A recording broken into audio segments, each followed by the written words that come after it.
야곱아 이스라엘아 이 일을 기억하라. 너는 내 종이니라. 내가 너를 지었으니 너는 내 종이니라. 이스라엘아 너는 나에게 잊혀지지 아니하리라.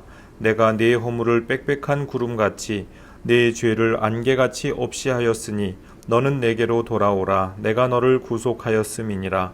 여호와께서 이 일을 행하셨으니 하늘아 노래할지어다. 땅의 깊은 곳들아 높이 부를지어다.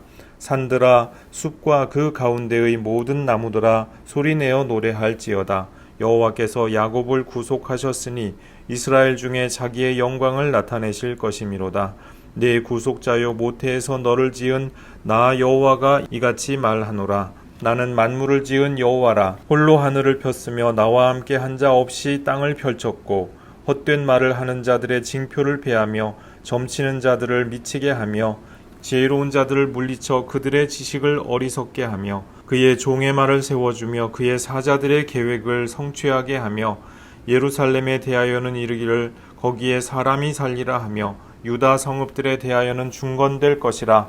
내가 그 황폐한 곳들을 복구시키리라 하며 깊음에 대하여는 이르기를 마르라. 내가 네 강물들을 마르게 하리라 하며 고레스에 대하여는 이르기를 내 목자라. 그가 나의 모든 기쁨을 성취하리라 하며 예루살렘에 대하여는 이르기를 중건되리라 하며 성전에 대하여는 내 기초가 놓여지리라 하는 자니라. 아멘.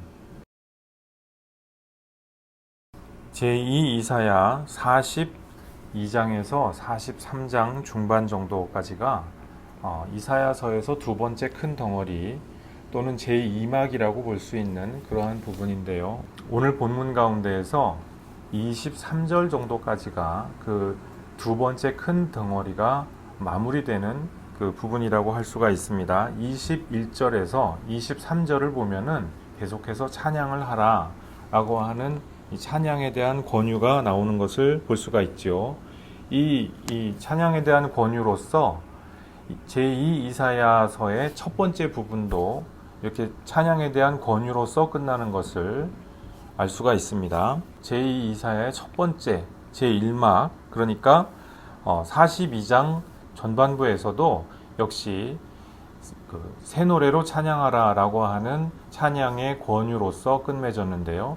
이번에 두 번째 큰 덩어리에서도 새 노래로 노래하라 라고 하는 이 부분이 나오는 것을 볼 수가 있습니다. 우리 새 노래로 찬양하라, 시편에서도 그런 시편들이 있죠. 예를 들어서 시편 96편이라든지 시편 98편이라든지 이런 시편들이 새 노래로 찬양하라, 새 노래로 노래하라, 이러한 찬양의 권유로 시작되는 것을 볼 수가 있습니다. 아마도 포로기 이후의 찬양 공동체, 예배 공동체 가운데에서 찬양 인도자들이나 또한 찬양 대원들이 이와 같은 가사를 가지고 이렇게 찬양을 하면서 노래를 했던 것 같습니다. 그리고 바로 이 그룹들이 제사장 그룹이자 또 찬양 대원들이자 이 그룹들이 바로 이 제2 이사야 전체를 지필하고 우리가 보는 것과 같은 형태로 형성을 시키는데 주도적인 역할을 한 그룹이라고 하는 것이죠. 그래서 오늘 본문 말씀에도 보면은 새 노래로 찬양하라, 새 노래로 노래하라, 이제 이러한 그 찬양에 대한 권유가 나오고 있다고 하는 것입니다. 그래서 21절 말씀에 보면은 이제 여호와의 종에 관한 말씀이 또 다시 나오는 것을 우리가 알 수가 있죠. 이 종에 대해서, 종이 지금 이 두 번째 덩어리에서 굉장히 중요한 테마였고, 그리고 거듭 반복되어 온 주제였는데요. 이 여호와 하나님께서 지금 말씀을 들려주기를 원하시는 그 청자들은 여호와 하나님께 종으로서 세움받은 사람들이라고 하는 것입니다. 그 개개인의 자격이나 또한 의로움 때문이 아니라 여호와 하나님께서 오로지 당신의 영광을 위하여서 하나님의 종으로 불러주신 사람들이다. 그런데 이 여호와의 종들, 야훼의 종들이 지금 자기의 이 종됨을 이해를 하지 못하고 있습니다. 자기가 여러 가지 의로운 행동들 때문에 또는 종교적인 열심들 때문에 여호와의 종인 것처럼 그렇게 잘못 오해를 하고 있는 상황입니다. 심지어는 자기 스스로의 죄에 대하여서 인정하기를 거부하고 있었다는 것이죠. 그래서 여호와 하나님께서 그 죄의 역사에 대하여서 인정해라. 인정하고 받아들이고 거기서부터 다시 시작하자라고 하는 이 말씀을 이 두 번째 큰 덩어리 이 제2막에서 계속하여서 되풀이하여서 말씀하신 것을 우리가 보았습니다. 그리고 이 야훼의 종이 세상에 대한 사명이 있는데 그것은 이 세상이 여러 가지 우상 숭배를 하면서 우상 숭배적인 삶을 살아가고 있지요.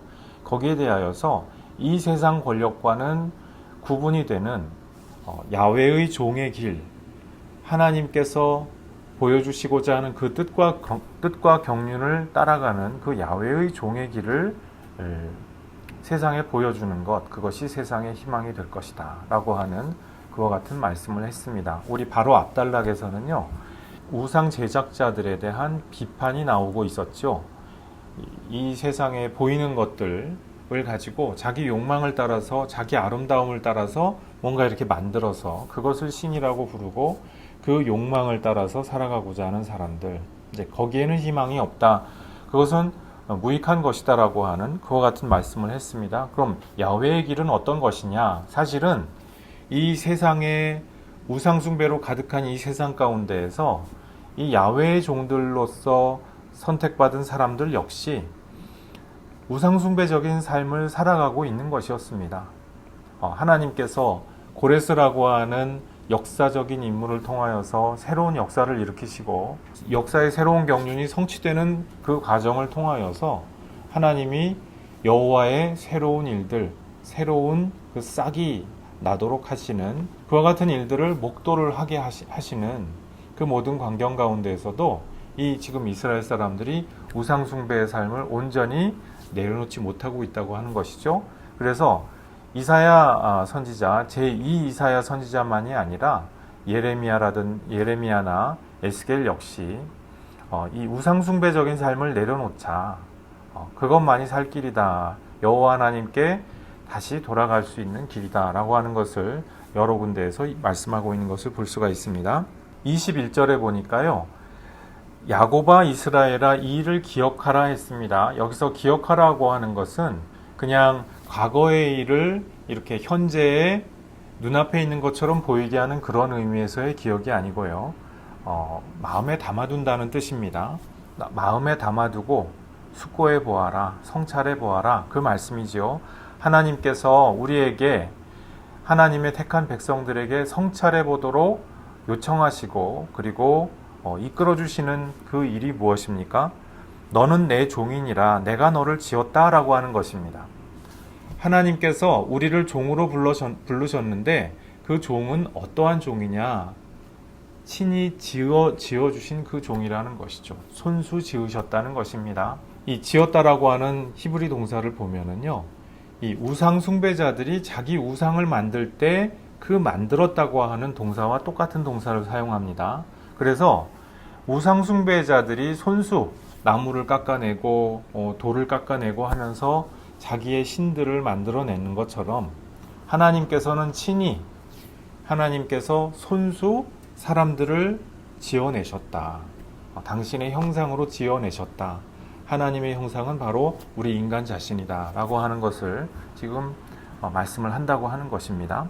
하나님의 형상으로 지음받은 이 사람들을 당신의 종으로서 높여주신다고 하는 것이죠. 우리가 종도 종 나름이라고 하지 않았습니까? 종도 이 세상에서 가장 영화로우신 그분의 파트너로서, 동역자로서 세움받는 바로 그 종이기 때문에 이것은 그냥 노예 신세하고는 다른 것이죠. 고대 근동세계에서 신의 종이라고 이렇게 영광되게 부름받는 사람들은 왕적인 인물한테 이러한 칭호가 부여됩니다. 나머지는 그냥 노예인 것이죠.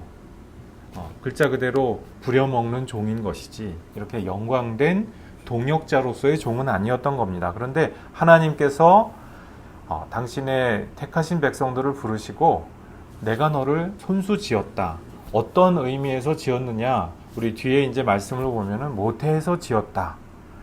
내가 너를 나의 모태에서 손수 지은 바로 내 자식과도 같은 존재다라고 하는 그 말씀을 지금 하고 있다는 것입니다.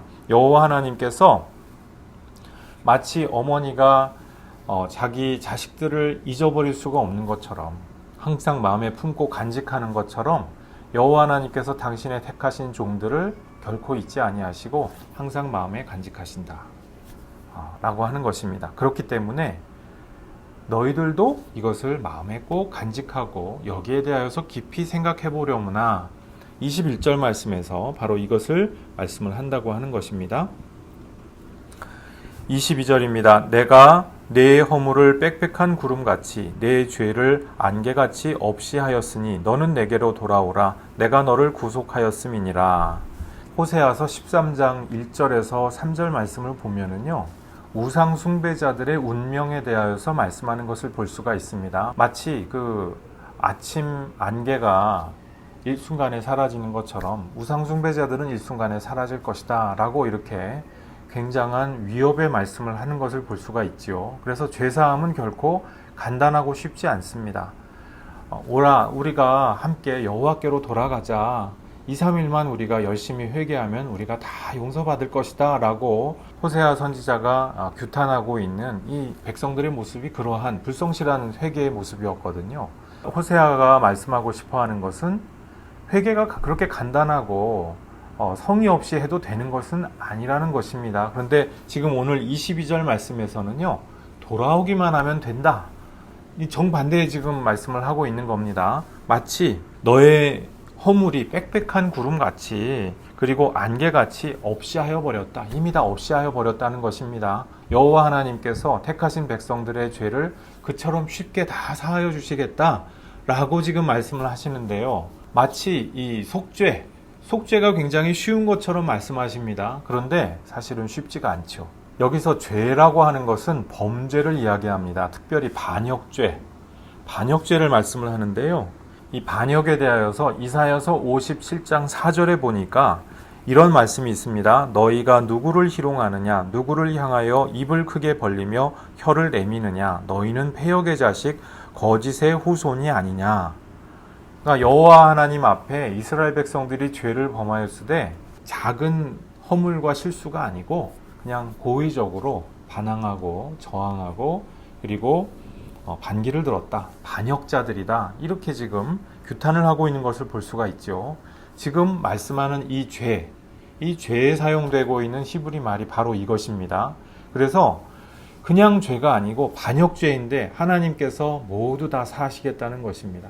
하나님께서 죄사함을 이렇게 쉽게 하여 주시는 경우가 또 없죠. 하나님께서 돌아오기만 한다면은 반드시 용서를 해줄게. 이렇게 지금 하나님께서 약속을 하신다고 하는 것이죠. 근데 어떻게 돌아올 수가 있느냐?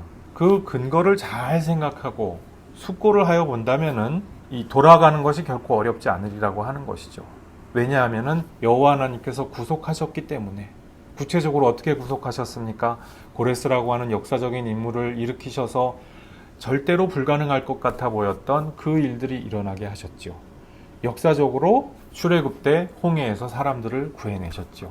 이 모든 구원의 경험, 여기에 이제 덧붙여서 이제는 바벨론 유수에서 해방되는 경험에 이르기까지 하나님께서 친히 구속하여 주시고 구원하여 주시는 이 역사적인 경륜을 바라보라는 것이죠. 그것을 보면은 하나님께 다시 돌아와서 진지하고 진정한 회개를 하는 것이 결코 어렵지 않다고 하는 것입니다. 그렇죠. 여호와 하나님께서 우리에게 주시는 은혜는 그냥 우상 숭배자들이 자기의 욕망을 우상에 투영해서 만들어내는 것과 같은 그러한 신성과는 다른 신성이지요.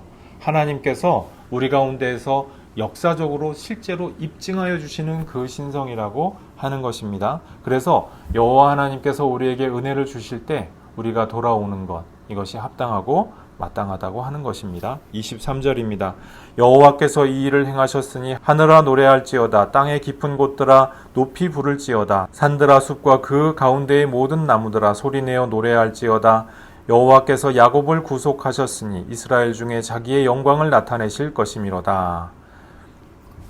이제 여기서 찬양에 대한 응답을 사람들에게 권유하는 그 내용으로 23절을 끝으로 해가지고 제2 이사야의 두 번째 막이 이렇게 마무리되는 것을 볼 수가 있습니다. 여기서 보니까 세상 만물, 하늘과 땅과 모든 만물들을 하나님의 찬양에 동참하도록 그렇게 권유를 하고 있죠. 하늘의 나무들도 노래하라고 권유를 합니다. 나무들이 이 세상에 우상 만드는 자들 앞에서는 다 베어나가기를 두려워해야 되는 그러한 존재들 아니겠습니까? 그런데 여호와 하나님 앞에서는 그렇지가 않다고 하는 거예요. 하나님께서 이들을 7가지 귀한 나무가 이렇게 친히 자라나게 하시는 것처럼 자연을 회복시켜 주시고 나무가 번창할 수 있게 하여 주시는 그러한 일들을 행하실 것이기 때문입니다. 또 땅의 깊은 곳들아 높이 부를지어다 했습니다. 이것은 우리가 흔히 이 구약 성경에서 자주 나오는 수호를 가리키는 것이 아니고요.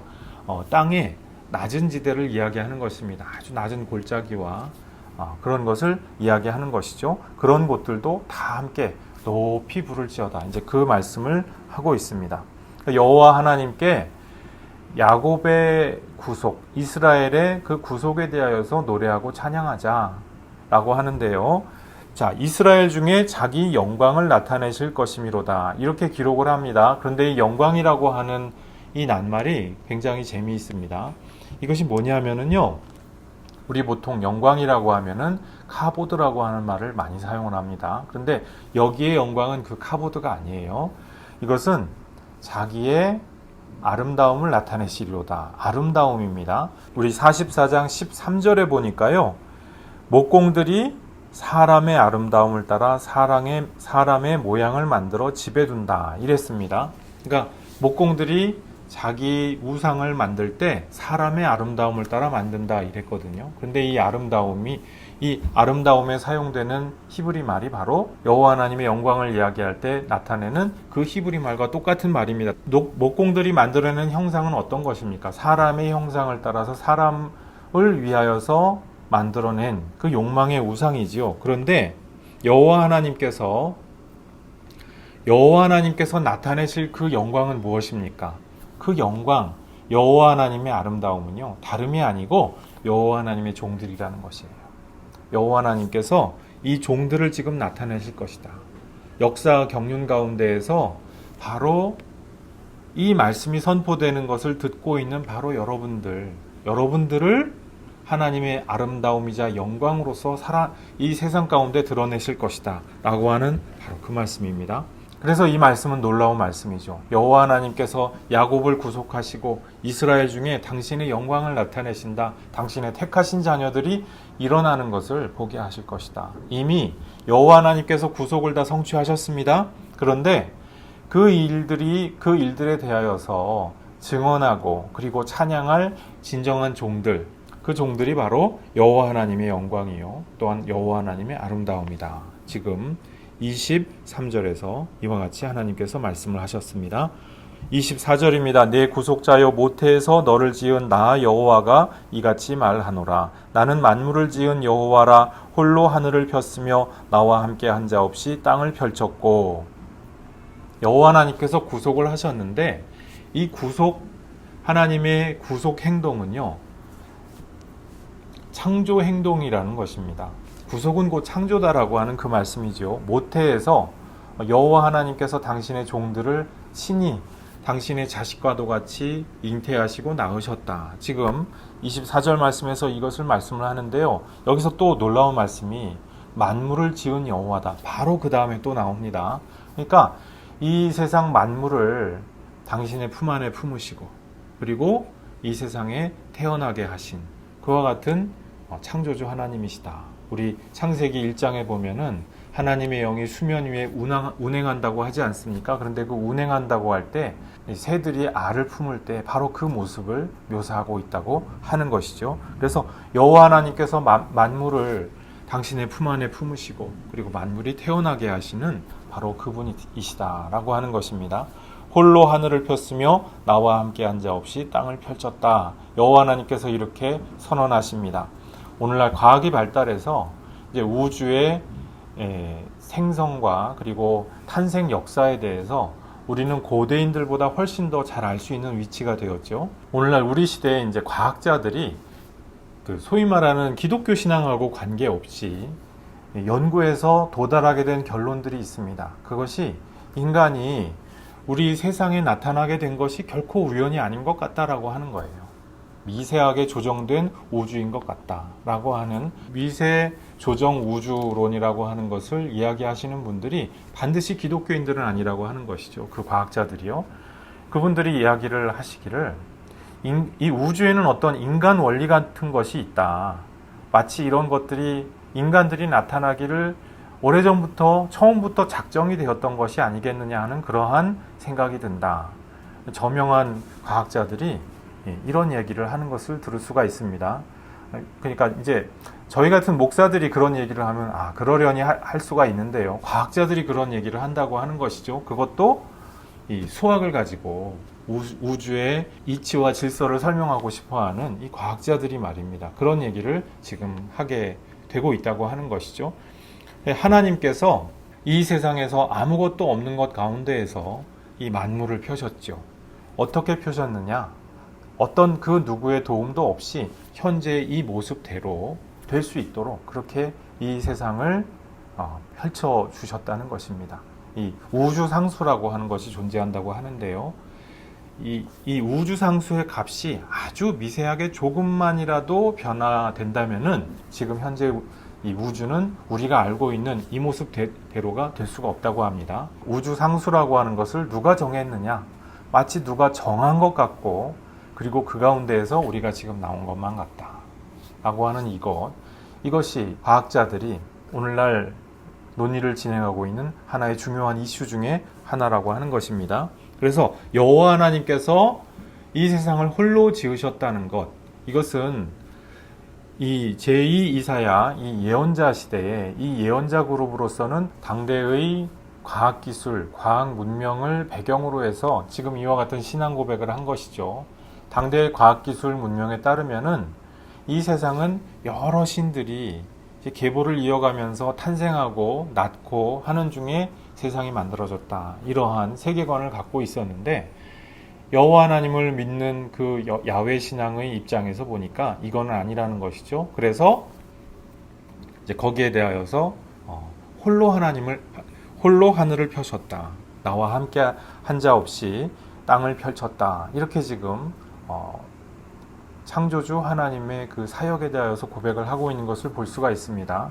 오늘날 미세 조정 우주에 대하여서 이야기하게 되는 21세기 현대 과학 문명 시대에는요, 어떤 의미에서는 이 바벨론을 배경으로 했던 당대 예언자들의 이 시대보다 우리가 창조주 하나님에 대하여서 좀 더 쉽게 고백할 수 있는 시대라고도 볼 수가 있습니다. 우리 시대를 보면은 무신론이 득세해 있는 것 같고 그러한 느낌도 듭니다만은 또 한편으로는 과학기술 문명이 오히려 여호와 하나님의 창조 질서에 대해서 증언하고 있는 이러한 시대가 되기도 하였다는 것이죠. 여호와 하나님께서 우리 인간들 사이에서 어떤 일들을 하십니까? 25절입니다. 헛된 말을 하는 자들의 징표를 패하며 점치는 자들을 미치게 하며 지혜로운 자들을 물리치며 그들의 지식을 어리석게 하며 점치는 자들을 미치게 한다고 했는데요. 이것은 혼란을 준다는 그 뜻입니다. 이 정신 착란이 오게 한다는 그 뜻보다는 이제 혼란이 오게 한다. 여호와 하나님께서 인간이 여러 가지 점을 친다든지 점을 치는 것과 비슷한 방식의 인간적인 계산을 가지고 여호와 하나님의 길을 알 수 없게 하셨죠. 그래서 사람들이 여러 가지 점을 치고 또는 여러 가지 점과 꿈과 이런 것을 통하여서 여호와 하나님의 길을 알아내려고 하는데 알 수가 없다는 것입니다. 26절입니다. 그의 종의 말을 세워주며 그의 사자들의 계획을 성취하게 하며 예루살렘에 대하여서는 이르시기를 거기에 사람이 살리라 하며 유다 성읍들에 대하여는 중건될 것이라 내가 그 황폐한 곳들을 복구시키리라 하며 27절 기품에 대하여는 이르기를 마르라 내가 네 강물들을 마르게 하리라 하며 자 27절까지 읽어보니까 지금 앞에서 계속 하신 말씀 가운데 유대와 예루살렘에 사람이 살고 또 유다 성읍들이 중건되는 그와 같은 미래에 대하여서 말씀하시죠. 그런데 이 모든 것들이 지금 당장 보기에 가능할 것 같아 보이지 않는 그러한 불가능한 일들 가운데 함께 언급이 되고 있다는 것을 볼 수가 있다는 것이죠. 지금 예언자들의 말들, 예언자들이 스스로 전하면서도 이것이 과연 될까 확신을 하지 못하는 상황입니다. 그런데 26절에 보니까 하나님께서 이 종들의 말을 세워주실 것이라는 겁니다. 당신의 사자들의 계획을 성취하여 주실 것이다 라고 하는 그와 같은 말씀을 한다고 하는 것이죠. 27절에 보니까 기품에 대하여는 이르기를 마르라 내가 네 강물들을 마르게 하리라. 이것이 단시일 내에 이렇게 되는 것을 우리 인간이 관찰하는 것이 쉬운 일이 아니지 않겠습니까? 그러니까 자연계에 완전히 변화와 변혁을 일으켜 주시는 것 창조주 하나님의 일인데 이 모든 것들이 인간에게는 불가능합니다. 그런데 하나님께서는 가능하시죠. 이와 같은 일들 가운데에서 창조자이시자 구속자이신 여호와 하나님이 이스라엘을 다시 세워주시고 유다가 다시 회복되게 하여 주시고 이와 같은 일들을 행하신다라고 하는 것입니다. 28절에 고레스에 대하여는 이르기를 내 목자라 그가 나의 모든 기쁨을 성취하리라 하며 예루살렘에 대하여는 이르기를 중건되리라 하며 성전에 대하여는 내 기초가 놓여지리라 하는 자니라. 여기서 고레스의 이름이 직접적으로 언급이 되었죠. 너는 내 목자다 라고 지금 선언을 다시 한번 이렇게 하여 주시는 부분을 볼 수가 있습니다. 고레스가 이 세상 제국들이 그동안 행해왔던 모든 악행과 포악과 이 모든 일들과는 좀 더 구분이 되는 그와 같은 놀라운 일들을 행하실 것이다. 놀라운 일들을 행하도록 해줄 것이다 라고 하는 것을 지금 말씀을 한다고 하는 것이죠. 여호와 하나님께서 이 세상 통치자들 가운데 바라시고 원하시는 일이 무엇입니까? 세상의 공평과 정의와 공정과 이런 것들이 성취되게 하는 것 아니겠습니까? 그러니까 지금 고레스 대왕이 나타나서 바로 그와 같이 공평과 정의와 공정에 대하여서 관용의 정신에 대하여서 온 세계를 정복하면서 그와 같은 일들을 이 세상에 전파하게 될 것이다. 이것을 하나님께서 기뻐하신다라고 그렇게 지금 말씀을 합니다. 그리고 또 그 가운데에서도 기쁨 중에 기쁨은 무엇이겠습니까? 그 종된 자들, 포로된 자들을 자유케 하고 당신의 종들이 예루살렘으로 돌아올 수 있게 하여 주시는 바로 그 회복의 역사, 여기에 대해서 다시 한번 말씀하여 주시는 것이죠. 이것이 당장 볼 때에는 가능한 것 같아 보이지 않습니다. 그러나 여호와 하나님은 구속자이시면서 또한 창조자이시기 때문에 이 일을 반드시 하실 것이다 라고 하는 그 말씀, 지금 28절까지 여러 차례 계속 말씀을 계속 반복하고 성취하면서 성취하였다는 것을 여러 차례 보여주시면서 지금 그렇게 이 이스라엘 백성들에게 하나님의 택한 백성들에게 설득하여 주시는 그 말씀 볼 수가 있습니다. 내 기초가 놓여지리라 하는 자니라. 성전에 대하여는 내 기초가 놓여지리라 하는 자니라. 24절부터 히브리 원문을 읽어보면은 나는 만물을 지은 여호와라. 이 대목부터요 계속해서 이 분사를 사용해서 나는 뭐뭐하는 자다라고 이 지금 28절 끝절까지 계속하여서 분사로서 나는 이런 자다, 나는 이런 자다 이렇게 선언하는 형태로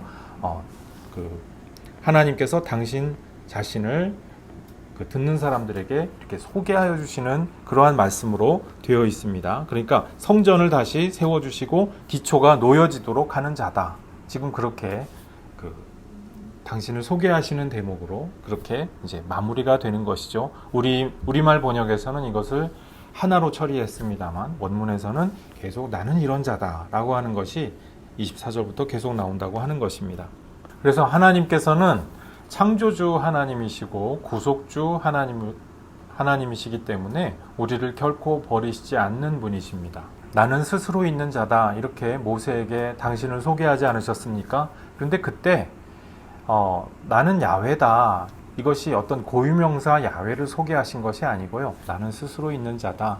히브리 원문을 따라서 그것을 읽어보면은 나는 내가 되고자 하는 나다. 또는 나는 앞으로 있을 그 나다. 그러니까 내가 어떤 자인지 두고 봐라. 내가 직접 보여주마. 이제 이 말씀을 하신 것이거든요. 오늘 본문 24절에서 28절 말씀에서 하고자 하는 말씀도 바로 그것입니다. 내가 어떤 자인지 한번 봐봐라 하면서 쭉 열거를 하고 나열을 하시는데 이제 미래에 대하여서 말씀을 하셨죠.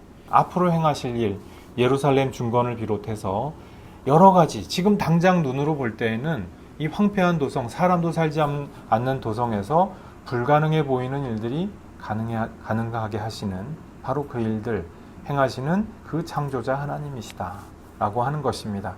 하나님께서 우리 가운데에서 일을 행하실 때 이와 같이 오늘날도 행하시게 되는 줄 믿습니다. 우리의 인간의 눈으로 볼 때 이루어질 수가 없을 것만 같아 보이는 일입니다. 그러나 여호와 하나님께서 우리 인간의 욕망이 응집되어 있는 어떤 우상 같은 존재가 아니라 살아계신 하나님으로서 우리의 창조주요 구속자가 되시기 때문에 우리의 모든 일들, 우리의 눈앞에서는 절대로 가능할 것 같아 보이지 않은 그 일이 결국에는 모든 일들이 다 이루어지고 역전되고 그리고 모든 일들이 승리하게 되는 그 미래 반드시 하나님께서 이루어 주실 것입니다. 그러므로 우리가 눈앞의 현실에 실망하고 좌절하기보다 하나님께서 우리를 위하여서 어떠한 일을 행하실지 기대함으로써 나아가는 일이 더욱더 중요할 줄로 믿습니다. 하나님께서 우리에게 이와 같은 일들을 행하고자 하실 때 우리가 마땅히 할 일은 무엇입니까? 우리가 우리 스스로의 죄악을 돌아볼 줄 알아야 된다고 하는 것이죠.